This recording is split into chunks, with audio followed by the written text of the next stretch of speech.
Salutations aux férus de prospection spirituelle où que vous soyez sur cette magnifique planète qu'est notre Terre. J'invite le nouvel auditoire à consulter les capsules pépites numéro 1 sur 2 et numéro 2 sur 2 qui présentent cette chaîne, son présentateur et son contenu. Ces informations vous seront utiles pour apprécier à sa pleine valeur la présente capsule pépite et toutes les 36 autres de la série sur la vie. Pour accompagner la série sur la vie en fichier de format PDF, j'ai opté pour produire un concept de capsule pépite sous la forme de vidéo qui ne se substitue point au fichier PDF, mais les complète. Pour l'auditoire d'expérience dans notre genre de prospection de pépites spirituelles, aujourd'hui, il sera question de la capsule pépite numéro B8 sur 11 qui s'intitule Tome 2, l'expérience humaine de Dieu, finalité et moment de l'évaluation par notre Créateur, la suite de la période dite de la fin de ce monde, partie 2 sur 2.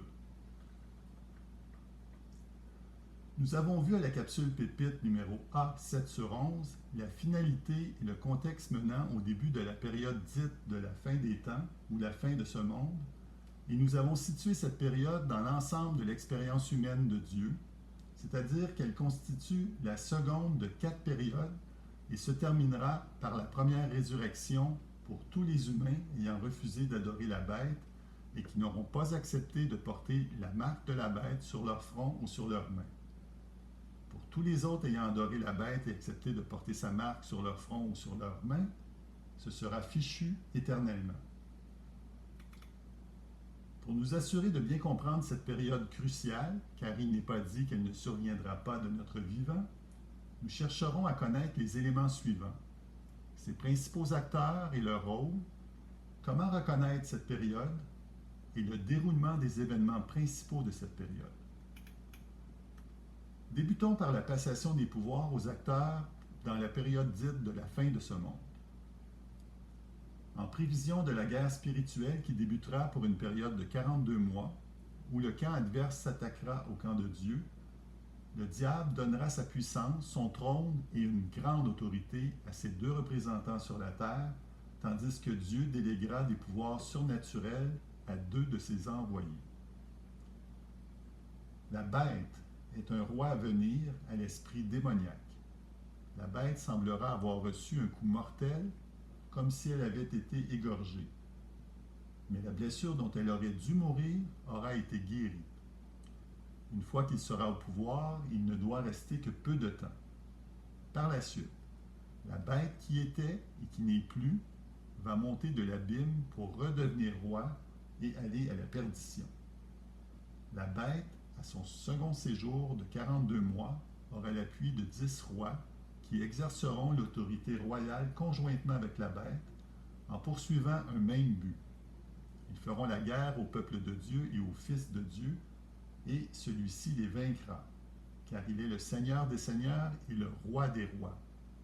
Les siens, ceux qu'il a appelés et élus, ceux qui lui sont fidèles, vaincront avec lui.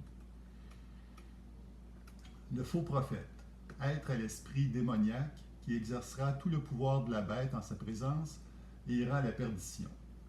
Il amènera tous les habitants de la terre à adorer la bête, il accomplira des signes miraculeux, égarant ainsi tous les habitants de la terre au service de la bête, faisant ainsi tomber le feu du ciel sur la terre à la vue de tout le monde. Les 2 témoins, les 2 envoyés de Dieu sur la terre pour prophétiser pendant 42 mois.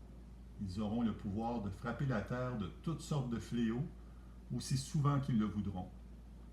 À la fin de leur mission, la bête combattra contre eux et les tuera. Mais au bout de 3 jours et demi, ils reviendront à la vie et monteront au ciel en retournant vers Dieu. L'Église triomphante, ceux et celles qui viendront de la grande détresse de la fin des temps. Ils auront lavé et blanchi leur tunique dans le sang de l'agneau.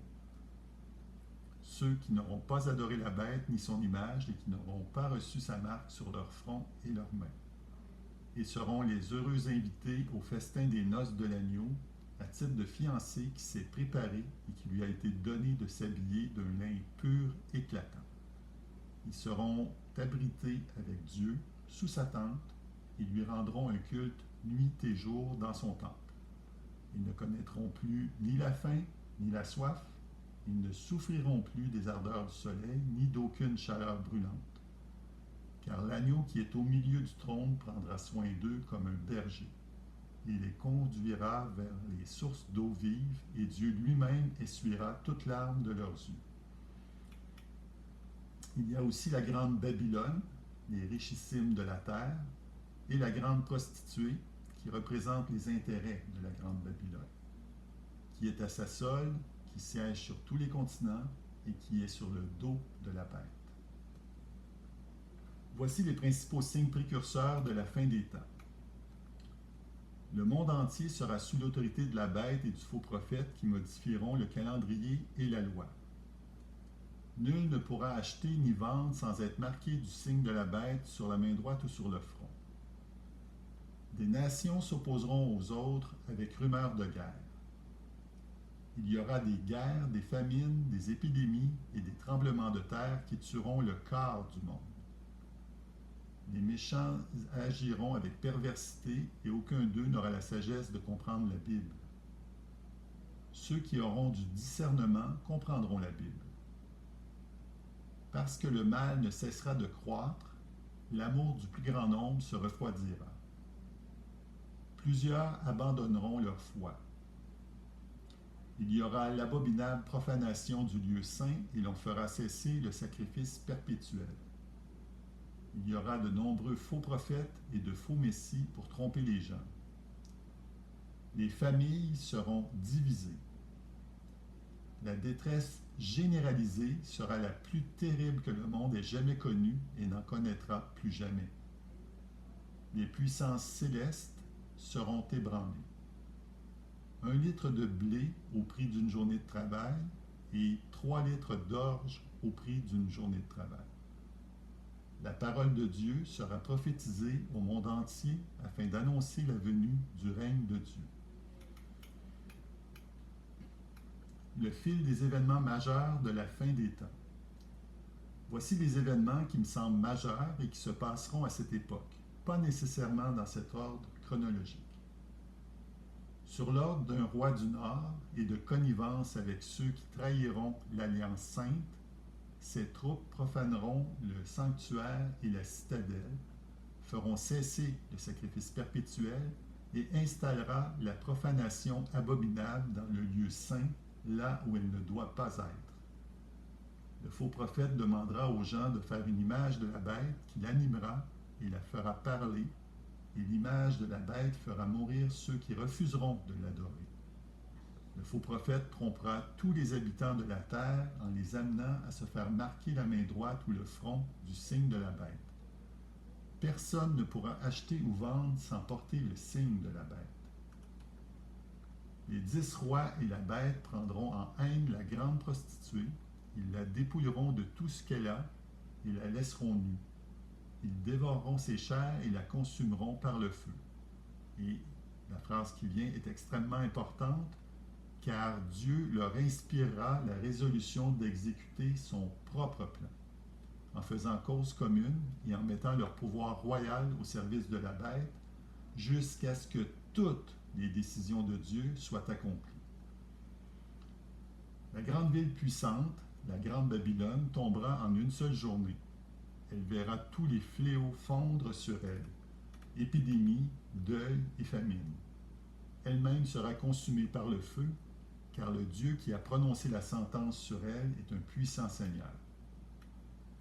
Immédiatement après ces jours de détresse, le soleil s'obscurcira, la lune perdra sa clarté, les étoiles tomberont du ciel, les puissances célestes seront ébranlées. C'est alors que le signe du Fils de l'homme apparaîtra dans le ciel. La bête avec les rois de la terre rassembleront leurs armées pour combattre le cavalier, le Fils de l'homme, et son armée d'anges. Alors tous les peuples de la terre se lamenteront et ils verront le Fils de l'homme venir sur les nuées du ciel avec beaucoup de puissance et de gloire. La bête sera capturée et avec elle le faux prophète qui aura accompli des signes miraculeux pour le compte de la bête. Il aura trompé les hommes qui porteront la marque de la bête et qui auront adoré son image. Ils seront tous deux jetés vifs dans les temps ardents de feu et de soufre pour l'éternité. Le Christ enverra ses anges rassemblés au son des trompettes éclatantes, ses élus des quatre coins du monde, d'un bout à l'autre de l'univers. Il prendra place sur son trône glorieux. Tous les peuples de la terre seront rassemblés devant lui. Alors il les divisera en deux groupes. Ceux qui auront porté la marque de la bête et qui auront adoré son image seront tous jetés vifs dans les temps ardents de feu et de soufre pour l'éternité. Ceux qui n'auront pas adoré la bête ni son image et qui n'auront pas reçu sa marque sur leur front ou leurs mains seront rassemblés avec les âmes de ceux qu'on avait décapités à cause du témoignage rendu par Jésus et à cause de la parole de Dieu. Ils auront été purifiés, blanchis et éprouvés comme par le feu. Ils reviendront tous à la vie et seront les heureux invités au festin des noces de l'agneau, à titre de fiancé qui s'est préparé et qui lui a été donné de s'habiller d'un lin pur éclatant. Ils seront abrités avec Dieu sous sa tente et lui rendront un culte nuit et jour dans son temple. Ils ne connaîtront plus ni la faim ni la soif, ils ne souffriront plus des ardeurs du soleil ni d'aucune chaleur brûlante, car l'agneau qui est au milieu du trône prendra soin d'eux comme un berger. Il les conduira vers les sources d'eau vive et Dieu lui-même essuiera toute larme de leurs yeux. Ils régneront avec le Christ pendant 1000 ans. Le dragon, qui symbolise le diable et Satan, sera enchaîné dans l'abîme pour 1000 ans. Au terme des 1000 ans, Satan sera libéré et ira tromper toutes les nations pour peu de temps. Satan rassemblera toutes les nations de la terre, Gog et Magog, afin d'aller combattre le peuple de Dieu dans son camp. Alors, un feu du ciel tombera et les consumera. Satan sera jeté dans les temps de feu et de soufre pour l'éternité. Ensuite, il y aura le jugement dernier rendu par Dieu. Les morts seront jugés, chacun selon ses actes. La mort et le séjour des morts seront précipités dans les temps de feu et de soufre, c'est-à-dire la seconde mort, ainsi que tous ceux dont le nom n'était pas inscrit dans le livre de vie, tandis que ceux dont le nom y était inscrit obtiendront la vie éternelle dans le royaume de Dieu. La terre et le ciel disparaîtront sans laisser de traces, et Dieu renouvellera toutes choses avec un nouveau ciel et une nouvelle terre, et la mer n'existera plus. La ville sainte, la nouvelle Jérusalem, descendra du ciel, d'auprès de Dieu, belle comme une mariée qui s'est parée pour son époux. C'en est fait, je suis l'alpha et l'oméga, le commencement et le but. À celui qui a soif, je donnerai, moi, à boire gratuitement à la source d'où coule l'eau de la vie. Tel sera l'héritage du vainqueur. Je serai son Dieu et il sera mon fils. Quant aux lâches, aux infidèles, aux dépravés, meurtriers et débauchés, aux magiciens, aux idolâtres et à tous les menteurs, leur part sera l'étang ardent de feu et de soufre, c'est-à-dire la seconde mort. En conclusion, il me semble essentiel de retenir que Dieu est en contrôle de la situation et qu'il a un plan secret pour la période dite de la fin de ce monde et dont il nous en révèle certaines parties. Dieu nous demande de ne pas accepter d'adorer la bête ni d'accepter de porter sa marque sur le front ou sur la main et de demeurer fidèle à sa volonté jusqu'à la fin, quoi qu'il advienne, et de demeurer vigilant pour ne pas être trompé par les mensonges. En terminant, pour en apprendre davantage sur le sujet abordé, je vous invite, si ce n'est déjà fait, à télécharger gratuitement les fichiers en format PDF que vous trouverez à l'intérieur de la capsule Pépite numéro 1 sur 2 et à lire dans l'ordre croissant des tomes la trilogie Série sur la vie, une œuvre fondamentale et pratique d'une 20aine de pages de contenu par tome que j'ai écrite. Elle relate ma compréhension de plusieurs aspects importants de la vie, du sens profond de l'expérience humaine, du dessein de Dieu et qui partage les réponses trouvées aux questions fondamentales: qui sommes-nous? D'où venons-nous? Quoi faire de notre vie? Bonne lecture, merci de votre écoute et à la prochaine capsule Pépite numéro B9 sur 11, tome 2, l'expérience humaine de Dieu, directive du Créateur pour la fin des temps.